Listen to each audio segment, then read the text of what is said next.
Hey, what's up? This is Brendan Kelly. I'm from the Lawrence Arms. I'm from the Falcon. I'm from the Wandering Birds. I'm from Chicago. I'm from a lot of things, but right now I'm on the Anthony Rogers show and you're listening to it. Hey, You are now listening to the best show in the universe, The Anthony Rogers Show. You probably wish that this was your show, but it's not. It's The Anthony Rogers Show.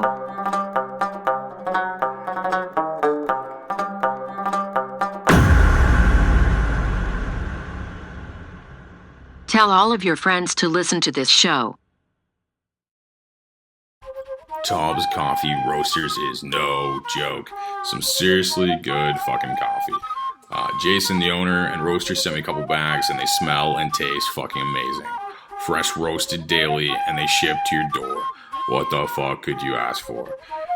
So since you're already drinking some charred bullshit coffee, which is definitely not as fucking good as Tubbs, do yourself a favor and hit them up. TubbsCoffeeRoasters.com. Be sure to use promo code AR15. Yep, like the gun. At the checkout, 15% off all coffees. Welcome back to the greatest show in the entire universe. Today we have an absolute legend from punk. If you're into punk music, you're into music. If you're into Arby's, we have Brendan Kelly from the Lawrence Arms. How you doing, man? I'm great. Thanks for having me. This is awesome. Dude, I'm very happy to be here. Well, at least one of us is, man, you know? Like, one of us has to. I'm just fucking, dude. Absolute honor to have you on the show, legitimately, man. But I followed your Arby's trolling shit was hilarious too, man. Like on Twitter, like the nihilist Arby's shit you did. That was a couple years ago, but that shit was funny. Like, legitimately. I just did a post today, man. Maybe I haven't been on Twitter in a while. Then that's probably what it is. Yeah, I mean it's still going. I think it's bigger than ever too. I mean, like, That's not like I'm not trying to put my dick on the table and be like, dude, it's actually bigger than ever. But I mean, like, if it's true, if it's fucking true. Here's the thing. I've done a lot of creative endeavors, you know, like I've pitched TV pilots. I've like flown to LA and like pitched movies, I've written movies. I've made my own movie. I've been in something like 1,000 bands. And I wish any of that shit that I cared about got like 1/10 of the attention as fucking nihilist Arby's, you know. But you know, so that's how it works. You know, the dudes in that band 303, they were a folk band, and they just started doing 303 as a joke. Now they're 30, you know. No, that's how I feel. Like, you directly described how I feel about my podcast. Like, I think this is the dumbest thing I do, but it does the best. I mean, it's fun. I'm not trying to say this is like, you know what I mean, but like, compared to like, yeah, movies, I've done a bunch of shit too. Like, that's what's like, it's like, this is like the dumbest thing, but it works the best somehow. It's like I just set up in my kitchen, or not today, but usually just set up in a kitchen, talk to fucking people that should say no to me, like you, and like somehow it's just like, you know what I mean? Somehow it's just like magic. Like, it's crazy how the energy's like that. Like, how you feel the same way about music. Probably are you from Missouri? I was reading on like Wikipedia or whatever. I am originally from Missouri. I grew up in like outside of St. Louis. And where at? That's where I'm from. Where at? Like sort of like unincorporated University City. That's hilarious. Okay. Yeah, like 15 minutes outside of St. Louis, yeah. Yeah, and it's like exact same neighborhood as Nelly. And me and Nelly are almost the same age.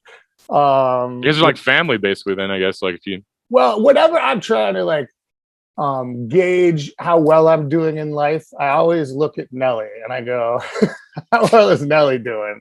And you know, I base myself against him. And for a while he was doing a lot better, and then he was doing a fucking lot worse. And now I think he's back on doing better now with these new McDonald's meals and stuff. But there's a book. Wasn't there this book like this guy like related his life to this like he went to high school with like some famous NFL player, and like he'd relate his life, like every time he like won a Super Bowl he'd like relate to like what he was doing. He's like, well, I did, you know what I mean, I made dinner tonight or whatever, you know what I mean, like it just like compared his entire life. I forgot what it's called. There's something like that. That'd be a good book, like you comparing Nelly's life. I'd read that probably. Yeah, maybe I should do it. But I moved to Chicago to Boys Town when I was 10, but my father still lives in southern Missouri in Springfield.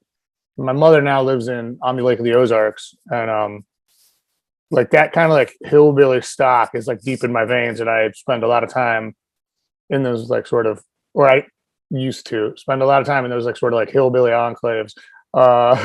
You tell by your sense of humor. You have a Missouri like when I read you're from Missouri, your sense of humor made more sense to me. It's like a very like Midwest sense of humor. I'm from here and like and I know all those areas you named. It's crazy. Like but no I think like when you told me your Central Time too, it threw me. I knew you're probably from Chicago when you said that. But no, it just makes sense that you're sent. I never clicked that until it's just said on Wikipedia like 5 minutes before this interview. I was like, oh, I better do some homework, right? And it said Missouri, and I'm like, holy fuck, like that's a small world, man. Like. Yeah, well, I mean, yeah, I you know, like I consider myself to be a Chicagoan. Well, yeah, and a Missourian. I mean, I don't know, you know, it's you live there most of your life. It makes more sense. Yeah, but yeah, no, I mean, I mean, I wear this hat. This is Jacob's Cave. This is the closest commercial cave to my parents' house. That's crazy. In fucking southern central Missouri. So no, it's small world, man. When I saw it, that was crazy. I mean, I know there's only 50 states. I mean, so it's not that small of a chance. You know, it's 1/50th of a chance that somebody's from here. I guess like that. If you look at the stats that way. But so what got you into music originally? Like, what was your like kind of moment that was like, I should be a fucking like punk rock star or whatever the fuck, you know? You know, that's a good question, and it's kind of hard to answer because you know, like I think the whole thing is like a pastiche of a zillion different like time sort of small moments, right? But right. Like I used to love. There was like stuff that I would love on the radio, and I always loved like the look of like punk, you know, like I loved like the, you know, in the 80s. I mean, I'm old, so it was like the sleeveless shirt and like the headband, you know, like that was like enough to be a punk, right? And like I would see like those videos, and I didn't like Billy Idol or any shit like that, but I like the look of like the punk in like Star Trek: The Next Generation. Who had the mohawk, and you know he's listening to the boombox. It's like, do it to you, and I say screw you. Like I loved that shit, you know. And then I also loved like, this is so weird, but like Cameo. You know that band Cameo? They did Word Up. Oh yeah. That to me was like the punkest shit when I was a little kid. I mean, I was like, these guys are black and they're gay. I grew up in a gay neighborhood, and I've got Boys Town, yeah. I had a gay uncle, so that like kind of thing never was like a thing that was weird to me, you know, like as much as it probably was to a lot of like you know 10-year-old boys in the 80s. You know what I mean? And I was just like, dude, these guys are gay. They're black. They got mohawks. They're wearing like jock straps. It's fucking awesome. Like this is it's freaking out everybody, and I loved that shit, right? But then I think somehow randomly, I used to live around the corner from Reckless Records, and in Boys Town, and I would walk up there, and you know I was a little kid, and I didn't have any money. Like I didn't have anything to do with my money. I made an allowance, and I didn't, you know, like bang hookers or do coke or anything, you know. So I just would go up there and fucking buy tapes, and I would just base it on the covers of the tapes.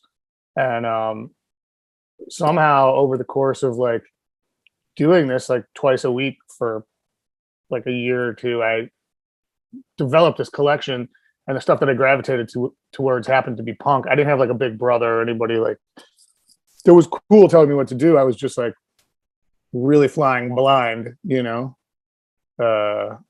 judging books by their covers and stuff of that nature. And I fell in love with the music, and I've been like writing music since I was a real little kid. I don't even know what that's about, but I do remember I wrote a song called Rockmania when I was like 6.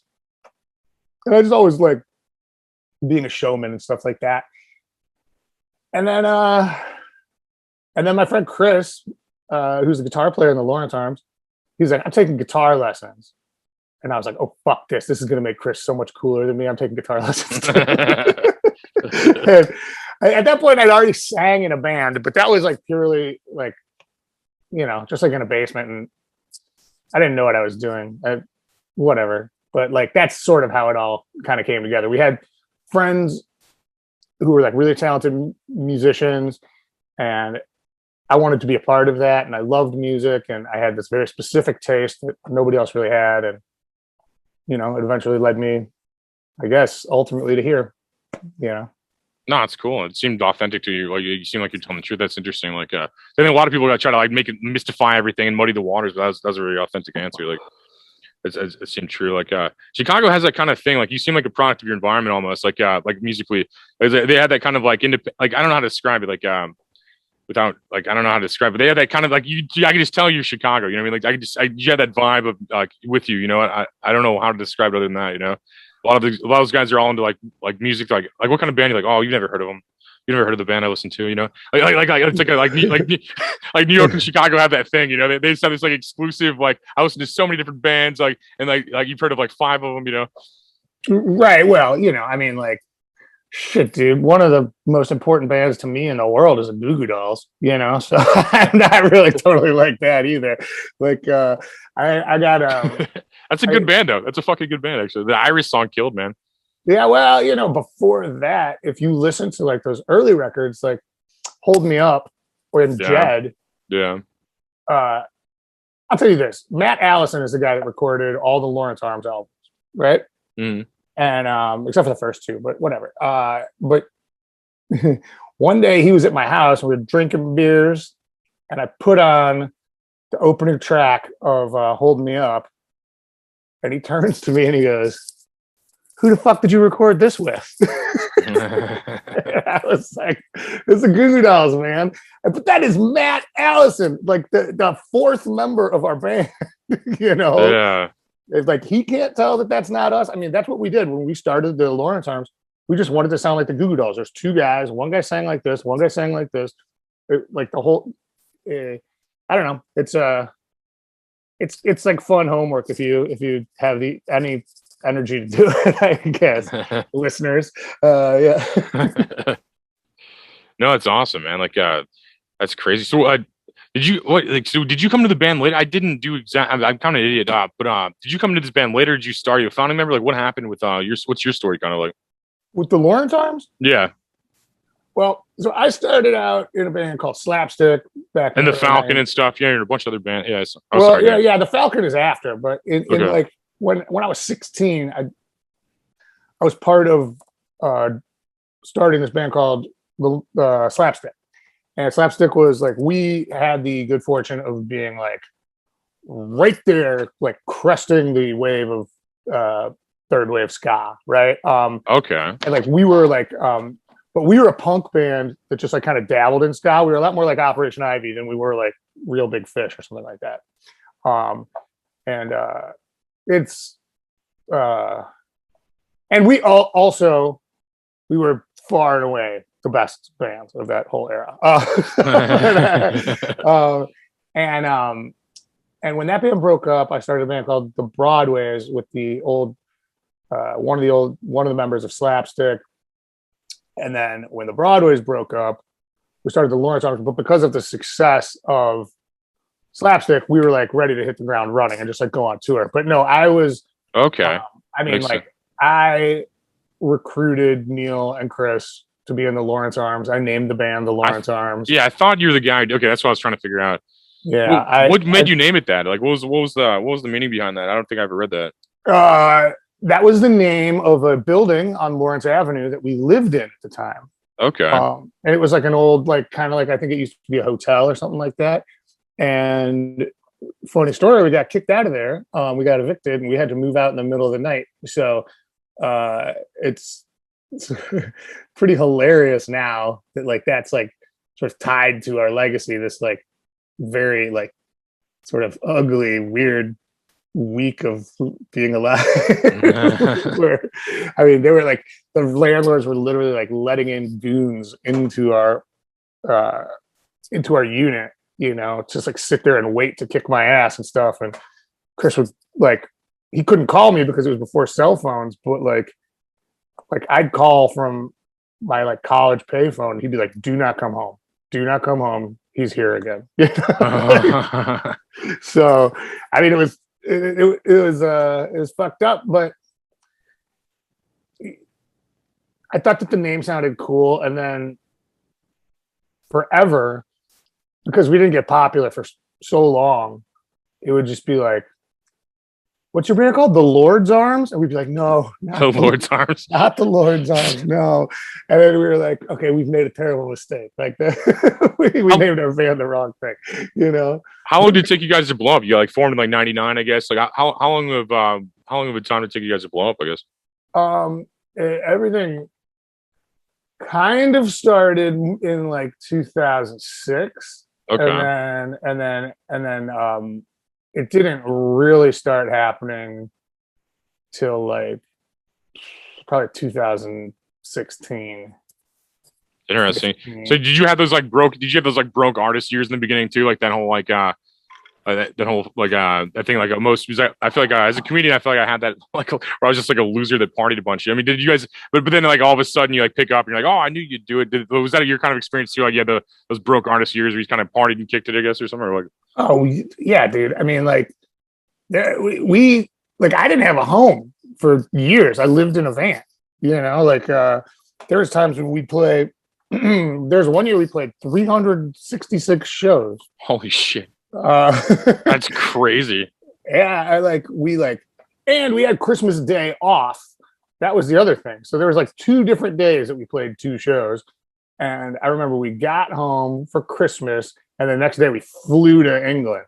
Wow, that's crazy. So yeah, I mean, and like, you know, in the beginning it was like we'd go to the fucking like the shitty grocery store. It's like now Aldi is nice, but it's like what Aldi used to be back in the day. Yeah, Aldi's nice now. Yeah, I know, it's a good point. Yeah, but like we go and it would be like, you know, we just like seek out, like it was like, oh, yo, here's a thing of American cheese for 75 cents. Here's a thing of bread for 25 cents. We got it. And that would be our meals for the week. You know, no, I imagine. No, yeah, you have to. I mean, to get anywhere in entertainment, you almost have to make that sacrifice. I mean, you can't do it working 40 hours. I mean, some people can, but not most. I like you just can't fucking. You know, I mean, it's hard to. I mean, you almost have to sacrifice that to get anywhere in entertainment, I think, or art or whatever. Yeah, for sure. And like the thing is, like when you're young and you're out there and you want to do it, there's something really fun about it too. You know, it's like holy. It'd be sad now. Like, holy shit, we're eating for $1. All 4 of us are eating for a goddamn $1 all week, you know? And that was like, that was great. But, and then that saved us like, you know, the other like $6 we had in the band fund by 40s that night, you know? No, yeah. I guess like in your 20s, there's like a romanticism to it to where you're just like the whole traveling thing and the whole, like, you know, whatever, like that, like does touring get annoying now for you, or is it still fun? Is it still fun for you, or? Oh, I love it, and that's awesome. I just did an acoustic tour. That's badass. I bet that killed for about a month. And do you have any links to acoustic songs of yours? Like if I Google that shit, will it show up?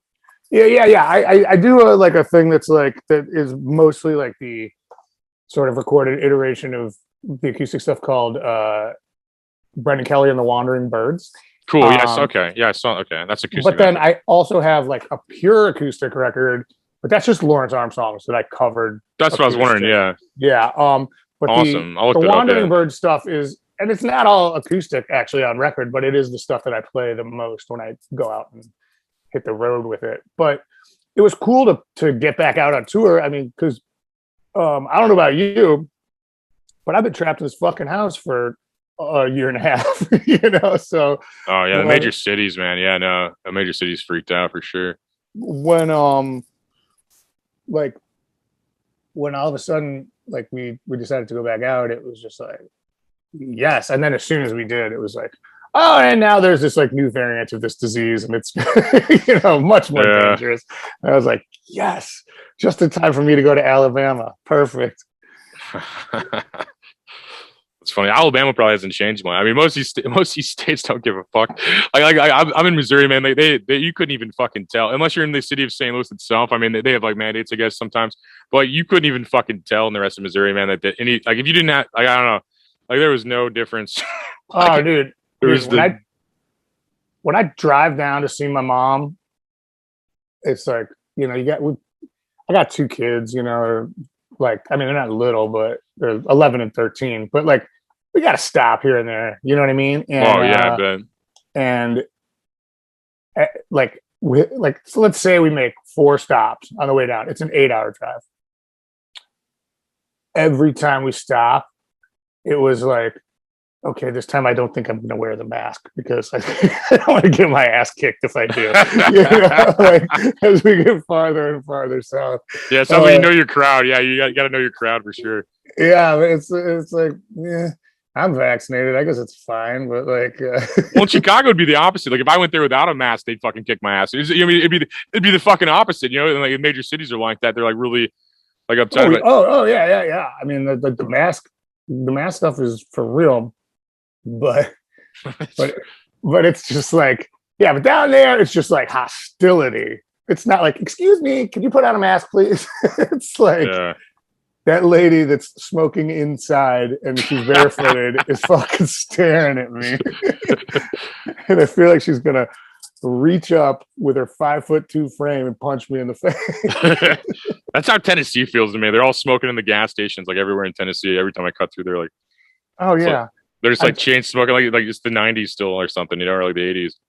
Oh, yeah, man. Tennessee is wild. I was just there on that tour and it was so funny. I like, you know, I played Milwaukee, sold out show. I played Green Bay, sold out show.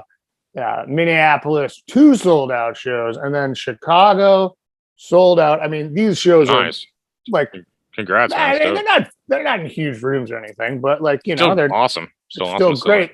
And then St. Louis, sold out. Then Memphis. 30 people. And the thing is, once 30 people showed up, I was fucking stoked because for the first 2 hours the doors were open, the only 2 people that were there was this couple that drove up from Baton Rouge. 9 hours. I was like, wow. that's how far away my closest fans are to Memphis. Yeah, Memphis is kind of fucking weird. Memphis is like the kind of town everybody thinks St. Louis is. You know, it's just like fucking crazy. I think I've gotten so fucked up in Memphis, and it's a crazy town. Like, yeah, it's weird. It's cool, man. I mean, I like Tennessee. It's just they don't like me, I guess. That's hilarious. No, it's how shows are. I mean, if people are honest, man. If you're like doing stuff, I mean, sometimes like it'll be huge. Sometimes it'll be 4 people, and then like. I mean, not literally, but you know what I mean? Like, you'll be like, whatever, you know, it's like crazy. That's how comedy was like starting out, too. It'd be like, I played from like 1,000 people at some event in like Oakland or something like that. And then the next one I would be like, it'd be like 4 people that saw me at that event in Oakland, like going to some town around there. You know, it'd be like, or some shit like that. No, I definitely, if people are honest, I mean, that happens a lot probably in art, you know? It just depends on, most people just aren't honest and they're just like, fucking, they're just like, you know what I mean? Not the true self. So there's bullshit. Like, so it muddies the waters, you know? Yeah, for sure. Are you a writer? Do you write like literature and stuff? Do you seem like a writer? Like you remind me of a lot of people I know that write. Is basically what I'm trying to say. I do write. Actually, so I write a blog called Bad Sandwich Chronicles Beyond Thunderdome. I did see that. Okay. Out there should check out. And there's a Bad Sandwich Chronicles that's already out there that's just free on the internet. And then a while ago I wrote a novel. I mean, it was like 10 years ago, maybe more. And I tried to like shop it around and I got like less than crickets. Like even the crickets were like, we're not even gonna interpret this, you know? So I put it away and then I just like took it back out and I read it and I'm like, this actually doesn't suck. I thought like I'd let the lack of interest affect my opinion of it. You know what I mean? And it's like, it's a weird book because it's set in Chicago, but it's supposed to like kind of like read like an old Russian novel or like The Tin Drum or something like that. And so I kind of felt like, I was like, oh, why did you write this like fucking weird stilted prose? It's so weird. And then I read it now and I'm like, it's fine. It's good. It's cool. You know, like I was just too close to it at the time. But I will say some of it hasn't aged particularly well. Like there's some terms that I think I would have to change in it if I wanted to. I mean, it's about a guy that's kind of stupid, and he kind of like he. The idea was that he's an unreliable narrator, and he like says some things that are really, really dumb, and some things that are really offensive. But I just don't think, even with that sort of bookending, that like it's quite ready for public consumption. You should just push it and piss people off. Like, I mean, it's like, Well, I mean, that's also a possibility. that's good. It's free marketing. Yeah. Anybody that complains becomes your free fucking like publicist, man, you know? Mm-hmm. Like they tell 10 people immediately that like you fucking suck, you know? And that's great marketing, honestly. Yeah, I mean, it's true. Yeah. Louis C.K. That's funny, man. No, you seem like a writer. You seem more of like a writer than a musician. I mean, you're dressed like a musician, but you seem like a fucking you seem like a writer for sure. Like, I don't know why. Yeah, that fast mind and stuff like that most of these writers have, you know.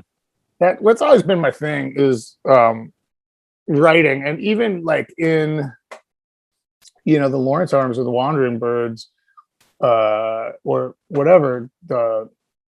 It's like the writing is always like what I've excelled at. I mean, like my voice is interesting, but I don't know that it's good. And no, I think Mozart's kill it. No, I think you kill music, man. Honestly, otherwise I wouldn't fucking annoy you to be on this show. I'm like, yeah, I just asked this dude that sucks to be on a podcast. I mean, I wouldn't even do that, you know. Yeah, no, I think your band kills for sure, man. Like, you guys are good. Well, thank you.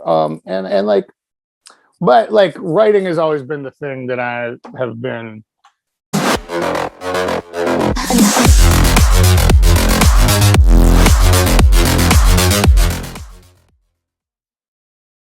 Writing's always been the thing that's brought me to the sort of big kids table when it comes to music, you know? And like, hey, if you can write well, you don't need to be able to play your instrument. You don't need to be able to sing, really. Like, you know, you just need to know what you're doing. And like, that's true. I mean, and it like, you know, there's so much evidence of that out there. And I find it to be, Bob Dylan is great evidence of that.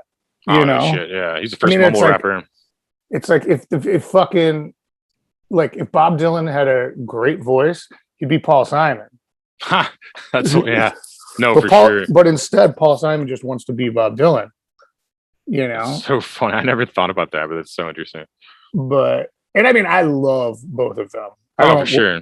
I just would like to just absolutely broadcast that I'm not trying to besmirch either of them at all. Like they're both geniuses, and I am not fit to hold their jockstrap. But yeah, it's just like, you know, the sort of ethereal nature of art in general, and I suppose songwriting specifically is that like if you have like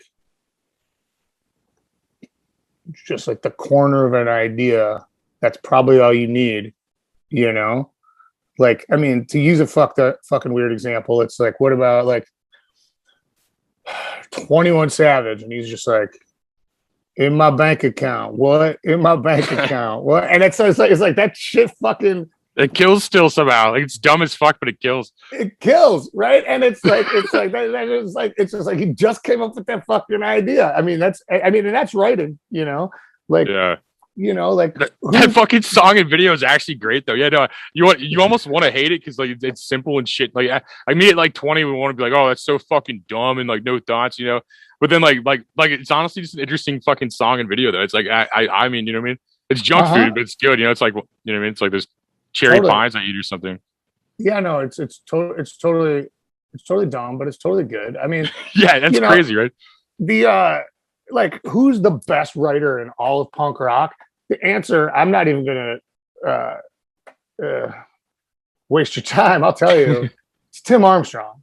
Yeah, probably. Rancid. Probably, yeah. No. And I mean, like, his shit is so simple, and that's like what's hard, right? When it comes to writing, is like to distill it down to what you're trying to do and say. I mean, like, he's got a song that fucking blows everybody's songs out of the water, and the chorus is nihilism. It's just one word, you know. And like that, like the best song, maybe the best punk song of all time. We just stole fucking Billie Holiday chorus. Good morning, Hardy. You're like an old friend. Come and see me again. Like, and it's just like, it's so awesome. And it's just like the simplicity and the beauty of it. It is like, let the record show I'm touching my heart. He's so good. Yeah, most of those punk bands wouldn't exist without Operation Ivy. I don't think, man. Like I'll acknowledge a lot in a bunch of those like songs, like and like Green Day's first album, like the So Many Slappy Hours, whatever the number was, like that was basically just an Operation Ivy cover album. I mean, like there's so many punk bands like wouldn't be shit without Operation Ivy. I don't think, man. And then Rancid kind of evolved, I guess, into like being a like you know, I mean, kind of a different, more refined thing, you know. Yeah, you know, it's interesting. I mean, I don't know if you want to like go down like the rabbit hole of like 924 Gilman Street punk, but it is funny to hear that, like, you know, those bands were all super influential to me. Operation Ivy, 15, Crimpshrine, Green Day, and you know, Metallica is also a 924 Gilman Street band. And all of them are like, this was all Jesse Michaels, who's the singer of Op Ivy. There's like, he is the reason that there is this ethos in this music. Yeah, you could tell. You could tell it's weird. And it's weird because like I know Jesse and he's a fucking weird dude. That's crazy, you know. That's crazy you met him. I've never met it. We did a 9-week tour. That's badass. Holy shit, that's fucking cool. Yeah. He and I have had physical altercations. It's good. We're friendly now. Were you both drinking? Were you both drinking, Ahmed? Well, I don't know. I mean, according to him, he was sober, but it didn't seem, I don't know. No, you put a bunch of like chiefs together and they drink, man. That's what happens. You know, you have too many chiefs, no Indians. You know, it's like that's what fucking. I mean, that's what happens when you collab too many times. There's some artists you just collab with. I can just like talk to and like bullshit with friends. And there's some that are just like tense as fuck, man. There's a couple that've been like tense as fuck, and I'm just like, you know, you just gotta like, I don't know, not step on their fragile egos sometimes, you know. Yeah. Well, yeah, I don't know. Yeah. I am a great admirer of his. That's what I'll say about that. I think that he's an unbelievable talent, and yeah, that's all. That's fine. I like the idea of the Sex Pistols, but their music kind of sucked. You know, it's like when I was a kid, I thought they were a lot cool. I don't know, punk like drew to me like a lot as a kid. Like when I was like, I had the mohawk, I had the fucking, you know, I did the whole fucking thing, but like I was just like, the older I get, the more I'm just like, everyone annoys me. You know, I listen to like country gospel and shit now.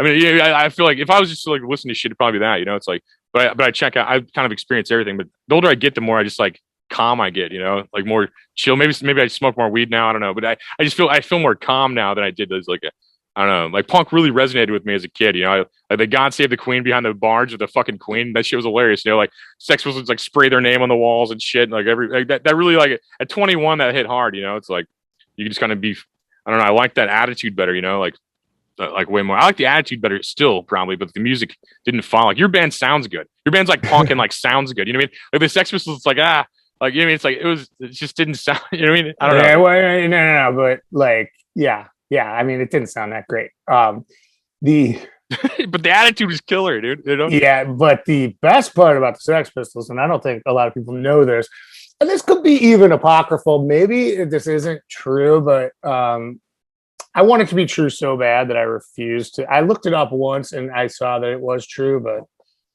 I don't know that was enough research. But they wouldn't like this place. Not this place, this like sort of producer in Mexico when the Sex Pistols were blowing up was like, yo, these guys are getting big right now and this punk thing is huge. Had 4 dudes come in, record the album exactly, put the exact same cover on it, and then he just sold it around Mexico. So that's hilarious. There's like a fake Sex Pistols like out there, like, you know, I don't know, Los Pistolos or whatever the fuck, you know. And but it was just called the Sex Pistols. The songs were exactly the same. The cover was the same. It was just that this dude was making them and selling them and making all the money from it. So I mean, you think the Sex Pistols were punk? I got news for you. There's somebody even punker called the Sex Pistols. It wasn't the Sex Pistols you're thinking of. Wow. If anybody listening knows where that album's at, let me know. I want to find one of those albums now. Like, if anybody. Oh, I think those things are. I think those things are worth like thousands of dollars. I'd want it just for the novelty. I'd pay thousands almost. That's a great. You just made me. I didn't even know I wanted that until you said it existed. Like, I'm like, now I know I want that. That's crazy. That's a great story, man. Like, I know punk's like a lot real cool, John, and I like how it evolved in the '90s, where it became like more listenable. You know, it's like, I mean, when I was young, I could listen to the old shit, you know, but like it really became like good, you know. Like I think in the '90s and stuff, like a lot of bands like yourself, and like I mean, like every other Green Day album's killer, you know. Like I'd say like every other one, you know. It just depends, you know. They made it like listenable, even like. Blink's kind of punk. I mean, I don't know. I guess there's like a pop punk thing that like a lot of like older school people get pissed at for even saying. I like Blink. I think Blink. I love it. No, I love all that shit. I love all of it, really. You know. And yeah, I mean, there's the thing is that there's like some of that stuff from the '80s though that is like I recognize as unlistenable to people younger than me is so good though. Like, if like, I don't know who like the fucking new hardcore bands are. What, there's one called like Stick to Your Guns, right? Like that's a big hardcore band right now. And like, who cares? Let's just use them as an example. If they put out the song Filler by Minor Threat and it sounded exactly like it does, people would be like, even with the rest of Minor Threat's catalog, as an antecedent and an influence, if they put that song out right now, people would freak the fuck out and be like, holy shit, these guys just changed hardcore forever. And that song came out in 1981. You know, it's like... Yeah, Minor Threat was good. You could probably produce that. Like, fucking hit up that band and produce it. Like, they'd probably listen to you, man, honestly. Like, hit up... You should probably do that idea, honestly. That's like a legitimately good idea. You should probably hit that band up or a band and pitch it to them and see if you'll. No. I mean, I'm talking about like in a sort of like speculative universe where the song doesn't already exist. I get what you're saying. I'm saying, oh yeah, you mean like not the cover? Yeah, I get what you're saying. That would kill as a cover. I love those hardcore covers, honestly. Like, yeah. I mean, it's just like some of that stuff in the '80s was really great, and like. Yeah, I sound like the Ramones. I'm not like a Ramones guy. Like, they just sound like the shitty Beatles to me, kind of. You know, like. Yeah, well, I mean, the Ramones cast a big shadow, you know, for everyone. I think it made it hard to like them for a lot of people, as much as it made it easy to love them for a lot of people, right? You know, a lot of people are just like the Ramones are like the perfect pop punk band, and they like, you know, I mean.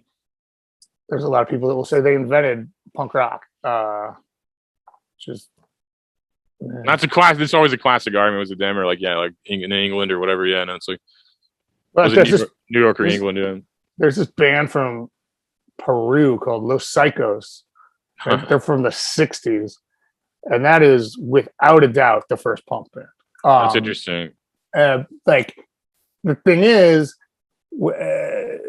It's like the fucking Galapagos Island, right? It's not like there was any sort of evolution from Los Psychos that like led to what we know as modern day punk rock. It was just like they just happened on it first before anyone, you know. So it's sort of a moot point, but yeah, I mean, it's like, yeah, is it New York? Is it Detroit? Is it London? Who cares? I mean, like everybody was like fucking. Everybody was fucking parallel pathing at that point, you know, like music was getting more aggressive. People were like sort of like looking at specifically, I think, Led Zeppelin and being like, fuck these dudes. Can we like strip it down a little? I think they found Johnny Rod in like a shirt that said like Pink Floyd sucks or something. Like I think like Malcolm, whatever the fuck, their manager. Found him with like like a either like a fuck Pink Floyd or Pink Floyd sucks. I forgot what it was, something like that. Yeah, Malcolm McLaren was his name. McLaren, yeah, the manager. That's right. Yeah, no, he found Johnny Rotten like that. Was funny, like that's interesting concept, man. Like, but like a lot of people do love the Ramones, and like to each their own. Like, they just seem, I don't know, they seem kind of shitty to me. I don't know, like, it's like not a mean way. You know what I mean? I hope they're living their dreams and shit. I hope they fucking make like 20 times more money than me ever. You know, but I just feel like I don't know. It doesn't sound good. It's just like, I don't know. You know, they're all dead, so you win. That's hilarious, man. So where do you see like your kind of self going from here, like with your career and stuff? Like what's your project you're kind of focusing on now or next or whatever? I've been trying to put together, I'm going to put together a little split solo 7-inch. Sorry. I'm going to put together a little split solo 7-inch here in the next couple weeks with this. I don't think I can announce it yet, but it's with a cool band that I like, and I'm excited for that. I think we might do a tour together once it's like up and running. And then I've been trying to like start writing a Lawrence Arms record again, but like the pandemic really took a lot out of me, man. Yeah. Like I feel like I forgot how to do a lot of stuff, and I feel like there's not as much going in anymore. You know, like you have to feed the machine for it to produce gasoline, you know, and like it's been a long time that I've been sitting at my kitchen table, you know, and like I've gotten lazy, and that doesn't help. I don't know. So like that's what I want to do, and it's just all up to motivation and focus, and just in time for the winter in Chicago where you can't even go outside at all. Perfect time to be like, yeah, no, but I'm really gonna step it up. But that's so funny. But the thing is, like, I think it's fine. That's the other thing. It's like this has been a fucking tough year for everybody, you know? Like people are like, man, you've been with your wife for 20 years? I'm having trouble with my wife after just 5. I'm like, everybody's having trouble with their spouse this year. Like, don't fucking, like, don't get it twisted, you know? Like, it's not like, yeah, I had 19 years of no pandemic. That was easy. Everybody has to like see each other and talk to each other a lot. I just got married this year. Actually, I've been married like a month yesterday, I think. Congratulations. But well, that's not why I was saying it. But thank you. I was pandering for compliments. Actually, no. I just I did nothing. But I think pandemic has a lot of silver lining, and I'm not gonna go down the fucking rabbit hole of like how much I believe of it or how much I don't. But I just feel like we're just like, it's a weird test for everybody, regardless of what's actually going on. You know, it's just it's a weird thing. Like, I mean, like some people, like you said, like haven't left their house in a long time. And that's probably a lot of people, man. Like, especially in major cities like Chicago, LA, New York. I mean, a lot of that. And then like, I don't know, the rest are just fucking, it's a weird time, man. I just feel like, I don't know how to describe it. And I don't know if I want to. And then like, I always think it's like hard. Then I look at like what my grandpa had to do. Like he was born like 22. And, like, I mean, so he lived through like a World War and fucking Great Depression and fucking like all these other, like, you mean, like the fucking all this other shit. So I'm like, I don't know, maybe we got it a little easier. I don't know. Maybe it's always a struggle. Who fucking knows? I don't know.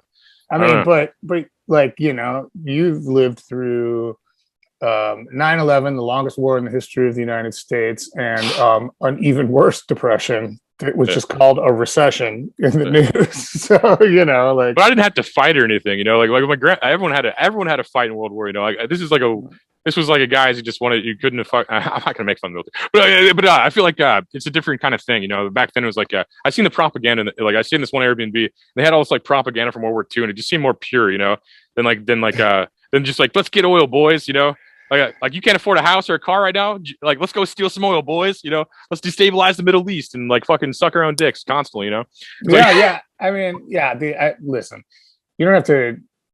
The whole thing. Well, God damn it. The whole thing with the military-industrial complex these days is that they don't draft people because they know that that's not sustainable and that will cause people to fucking shit. like lose faith in the war effort, and so thereby they just put the onus on poor people and keep them over for like twice or three times their tours of duty, and they can create a 28-year war in which they fucking well, it's a 20-year war, but in which they can continue to sell war machines to themselves and pocket the proceeds for that 20 years, you know? So it's like, yeah, it's a whole different fucking story these days. But yeah, it's money laundering, sex and, or I'd say sex and drug trafficking, looting, fucking. I mean, it's like it's a million. It's a resource game, and like I mean, our lithium ions from there, our opiate epidemic. I mean, it's just like I don't know. But I guess my point is, like, when you're like, I look at my grandpa and, you know, he went through some shit. It's like, dude, you might be surprised at what your grandchildren think about what you went through, man. That's real. No, that's actually real when they look back. Yeah, no, for sure. That makes a lot of sense. Yeah, no, I just feel like that. Like, I feel like having to fight the Nazis is probably harder than like fucking like ignoring the news about a war. Oh my God. Like he was probably like a better person than me. You know, I'm just kind of lazy. Yeah, well, you know, you have been raised in the Matrix, man. Yeah, we're part of that generation that saw like I think our generation is probably the best like right now, like for how everything worked, because we saw before and after. We kind of saw technology build. We're lucky enough to see that. A lot of these people are just born into it, don't really understand like how it works. I don't, you know. Oh, my children don't understand the idea of like a show not being on yet. Yeah, you know, like I remember those days taping that. They like premiere like a show and they're like, I want to watch that now, and I'm like, it's not on yet, and they're like, what do you mean? I'm like, oh, I understand. Yeah, it used to be very different, and they're still holding on to a little bit of this. You know? Yeah, how crazy is this? I could literally search your band on this device right here and like play something that you wrote. Like it's how crazy like this universe is. Like versus like, yeah, like we'd have to like hear your band on the radio, have to tape it on a fucking cassette tape or something, you know, as kids or something. When I was really young, that's what we had to do probably. Like when I wanted to hear any kind of music, like, oh, dude, this device contains the entire compendium of all human knowledge as compiled up to now. Like it's in our pocket, and that includes like everybody who's ever taken a picture of their asshole. You know? Like it's crazy. No, it is, and everybody tries to act like the pyramids are impressive. It's just like blocks stacked on top of each other to me, you know. But like a phone is like actually impressive to me. I mean, legitimately is. I feel like I could, if you gave me, I don't know, the resources the Egyptians had, I probably could have made it a fucking pyramid, you know? But if you give me any resources, I still can't make a cell phone, you know? It's like, I don't fucking have any idea how to make a cell phone. I have a basic idea, but I mean, I don't know, it seems way more complex. Like you said, all the information that ever existed. You have a basic idea of how to make a cell phone? A basic one. If you took off the back, it's basically just a computer with a screen. It's like a big TV or a computer, you know, it's like base. I feel like I could, if you gave me enough time and enough motivation, I could probably make one of these. If I was like, if there's no more cell phones, like I could probably figure it out, you know. Holy shit! I know. I mean, like I guess I trust you, but well, I said it confidently, so it must be true, right? That seems impossible to me. You're probably right. No, you're probably right. I probably bullshit I'd rather myself. build a fucking pyramid by myself. Try to build an iPhone. Dude, I always see them like Ancient Aliens or something. Like they're like, how did fucking people stack blocks on top of each other? And like one guy's like, it was fucking aliens, man. People couldn't stack blocks on top of each other. They had to have aliens stack blocks on top of each other. And I'm just like, oh my god, I can't even fucking listen to this. It just sounds so dumb to me. It's like just fucking so fucking stupid. I don't know why. Pyramids are cool, but they're not that complex. You know, it's like just fucking. I don't know. It's like Fritz Coraldo, fucking Werner Herzog had a bunch of native South American like tribes people fucking pull a goddamn Spanish galleon over the fucking summit of a mountain. You can stack blocks. Yeah, it's like Stonehenge too, man. People fly fucking. They'll spend like $1,200 to fly to see fucking Stonehenge, man. It's just like rocks, like it's like I don't know, man. Like Just like Yeah. it looks like any bigger version of a music festival I've been to. Where there's like hippies are just like stacking shit in the river. It's like basically all it looks like to me. It's like, oh wow. Okay. And I don't know if you've ever been to Stonehenge. Is it more majestic when you're there? So I've never been. I just thought it was. Oh no, it's between two highways. It's That's hilarious. there's nothing majestic about it at all. Yeah, I was just wondering if I missed it or something. It looks like if like God like dropped a bunch of Tic Tacs, you know, and God's huge, so that's the size of the Tic Tacs, and it landed in the garbage zone between the two highways. That's what it looks like. Yeah, it made no sense. Like that's how like Mount Rushmore felt to me. Everybody's like waiting in line to see. I drove by it. I'm like, there's no tits on that mountain. I don't give a fuck about. I at least put tits on it. You know, it's like if you want me to fucking buy a ticket, like make it interesting. It's like fucking bunch of dead dudes on a rock. I'm like, this is boring. You know, it's like fucking. I have a cell phone. This is boring. Yeah, exactly. And I don't mean to be ungrateful, but I feel like a lot of those are like that. Like Oregon Trail. Have you seen the Oregon Trail? No. It's like this big in like parts of Oregon. It's like literally like this big. It's like a fucking like rock trail or something. It's like so dumb. It wasn't. I'm glad you didn't see it. It wasn't worth it. Like I'm gonna throw out some fucking links before we just talk for 9 more hours about shit that doesn't matter. Like you have some links people should look you up or anything like that you want to promote at the end of this, I guess. You can follow me on Twitter at Bad Sandwich. And I'm on Instagram as Dr. Beekso with a dr. Beekso. Our band one is Lawrence Arms Official, I believe, or maybe it's just Lawrence Arms. I'll figure that out right now. So say somebody's like hearing this for the first time, they don't know who the Lawrence Arms are, they don't know who you are. Like, what song should they look at first from the Lawrence Arms? Like, you think? Well, man, that's a good question. I don't know. That's gotta be hard as the writer. You're not seeing it as the crowd, you know. It's like yeah. There's a song. Okay, so we have 2 singers, and there's a song called "Are You There, Margaret? It's Me, God," that is a popular one. We usually play last at shows, and we both sing it, back and forth. So that's a pretty good starting point, I would say. This episode is brought to you by Prescribed Burn Sauces. Go to prescribeburnsauces.com, get some handmade roasted pepper sauces, small batch. Check out their story, check out their shop. Tell them Anthony sent you.